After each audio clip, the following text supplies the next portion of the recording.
વાંદરો. વાંદરો જોયો છે બધાએ? વાંદરો ક્યાં રહે?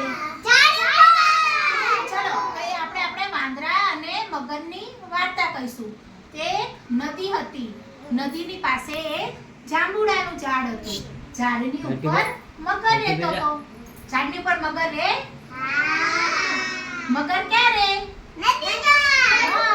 તો ઝાડની ઉપર વાંદરો રહેતો હતો અને મગર પાણીમાં રહેતો હતો. તો એ બંને ભાઈબંધો હતા. તો વાંદરો છે ને રોજ મીઠા મીઠા જાંબુડા લઈને મગરને ખાવા આપે. મગરને તો બહુ મજા આવે. એક દિવસ મગર શું કહે છે વાંદરાને, વાંદરા ભાઈ થોડાક જાંબુ મને આપો ને, હું મારી વાંદરી છે ને, મારી મગરી, મારી પત્ની છે ને એના માટે લઈ જઈશ. વાંદરા ભાઈ કે સારું. વાંદરા ભાઈ તો આટલા બધા જાંબુડા આપ્યા. મગર ભાઈ તો લઈને ગયા એમના ઘરે. ત્યાં જઈને એમની પત્ની હતી ને મગરી, એને જાંબુડા આપ્યા. મગરીએ તો જાંબુડા ખાધા. એને તો બહુ મીઠા મીઠા લાગ્યા. હા, તો એ શું કહે છે ખબર છે કે આ જાંબુડા આટલા મીઠા છે તો જે વાંદરો રોજ આ જાંબુ ખાય છે તો એનું કાળજું કેટલું મીઠું હશે. તો કે મારે તો એનું કાળજું ખાવું છે. મગર કે ના ના, આવું ના કરાય, એ તો મારો ભાઈબંધ છે. તોય ઓલી તો હઠ લીધી, જીદ કરી કે ના, મારે તો વાંદરાનું કાળજું જ ખાવું છે. મગર તો બીજા દિવસે ગયો અને પછી ત્યાં ઝાડ પાસે જઈને વાંદરાને શું કહે છે, હવે એવું તો કહેવાય ને કે તું ચલ મારા ઘરે, તને મારીને તારું કાળજું ખાવું છે મારી પત્નીને, એવું કે તો વાંદરો તો ના આવે ને. તો એ તો ખોટું બોલ્યો કે વાંદરા ભાઈ, તમારા ભાભીએ તમારા માટે મસ્ત મસ્ત ભોજન બનાવ્યું છે તો તમને જમવા બોલાયા છે. વાંદરો તો રાજી રાજી થઈ ગયો કે વાહ ભાઈ વાહ, તો મજાનું ખાવાનું મળશે. તો વાંદરો કે પણ હું આવું કઈ રીતે, હું તો નદીમાં આમ ડૂબાઈ જાઉં. તો મગર કે વાંધો ને, તમે મારી પીઠ ઉપર બેસી જજો.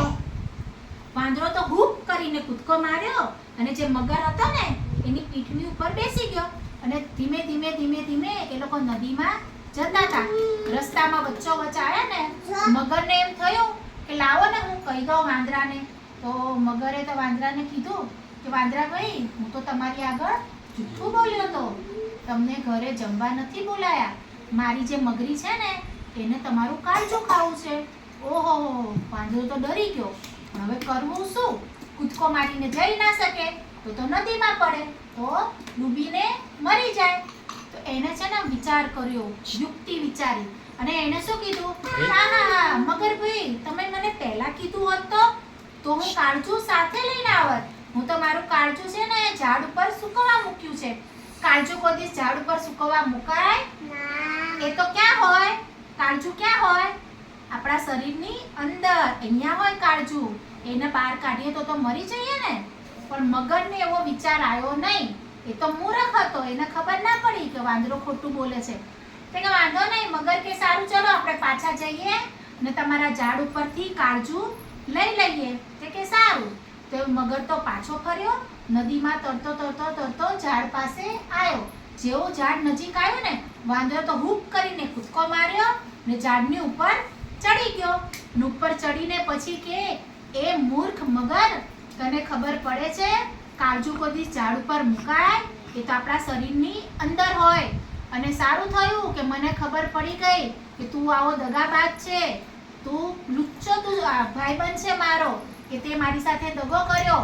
આજ પછી તારી અને મારી દોસ્તી ખતમ. આજ પછી કોઈ દિવસ મારી પાસે તું જાંબુડા લેવા આવતો નહીં. એમ કરીને મગરને ભગાડી દીધો અને વાંદરાએ ખાધું પીધું ને રાજ કર્યું. ચલો